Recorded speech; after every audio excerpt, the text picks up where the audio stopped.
अस्सलामुअलैकुम। मेरा आज का टॉपिक है कि पाउडर वाले इंजेक्शन के अंदर यानी कि एंटीबायोटिक के इंजेक्शन के अंदर ये एक किस्म का लिग्नोकिन होता है।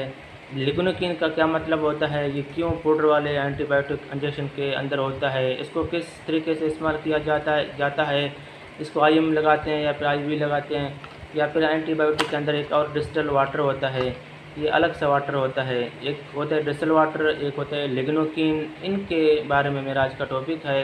तो बराए मेहरबानी समझने के लिए आप मेरे इस वीडियो को आखिर तक देखें और आज़म मेडिकल यूट्यूब चैनल को सब्सक्राइब करें, क्योंकि मैं हर रोज़ नए मेडिसिन के बारे में और हर रोज़ नए डायग्नोसिस के बारे में आपके लिए वीडियोज़ अपलोड करता हूँ। तो एंटीबायोटिक इंजेक्शन के अंदर यानी कि सिफ्ट्राजोन हो या सिप्रोटेक्जिम हो या कोई भी एंटीबायोटिक इंजेक्शन हो 250, 500, 1 ग्राम, उसके अंदर या तो ये छोटा सा इंजेक्शन होता है लिग्नोकिन या तो फिर डिस्टिल वाटर होता है। ये क्यों होते हैं, किस वजह से होते हैं? वो दरअसल इसलिए होते हैं कि डिस्टिल वाटर और एंटीबायोटिक इंजेक्शन के अंदर हो जाए पैकिंग में, तो फिर ये समझो आईवी लगाते हैं इसको। आईवी यानी कि नस में पाउडर को मिक्स करने के बाद फिर नस में लगाया जाता है। गोश्त में लगाएंगे तो फिर गोश्त में बड़ा पेन होगा, बड़ा दर्द होगा, शदीद दर्द होगा। बच्चा हो या फिर बड़ा हो वो रोने लगेगा।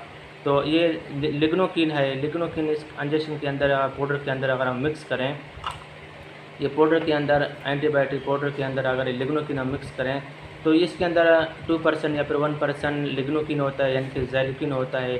और ये फिर मिक्स करने से अगर गोश्त में लगाओगे, आईएम लगाओगे या फिर आईजी लगाओगे, तो फिर आपको दर्द महसूस नहीं होगा। आपका वो गोश्त का हिस्सा जहाँ सुई लगेगा वहाँ पे सुन्न हो जाएगा, यानी कि दर्द महसूस नहीं होगा आपको। इतनी सी बात है।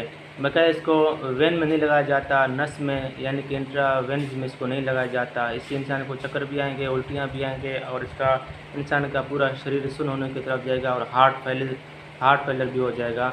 ये नुकसानात हैं और ये इसके फ़ायदे हैं। यानी कि डिस्टिल वाटर अगर आप इसमें डाल दोगे, एंटीबायोटिक पाउडर में डाल दोगे, तो फिर मरीज़ को, पेशेंट को आईवी लगाते हैं, यानी कि नस में लगाया जाता है। अगर ये प्लस करोगे पाउडर वाले इंजेक्शन में लिग्नोकिन ज़ैलिकिन प्लस करोगे, मैनेज करोगे, सॉरी डाल दोगे, तो फिर आप किसी भी हिस्से में बॉडी में आईएम करोगे या फिर आईजी करोगे, तो फिर उस पेशेंट को, उस मरीज़ को दर्द महसूस नहीं होगा। तो अगर आपको मेरा वीडियो अच्छा लगे तो बराए मेहरबानी मेरे इस वीडियो को अपने दोस्तों को फेसबुक में, व्हाट्सएप में शेयर करें। शेयर करने से आपके दोस्तों को इल्म की इजाफ़ी हो जाएगी। शुक्रिया, अपना ख्याल रखिएगा। अल्लाह हाफ़िज़।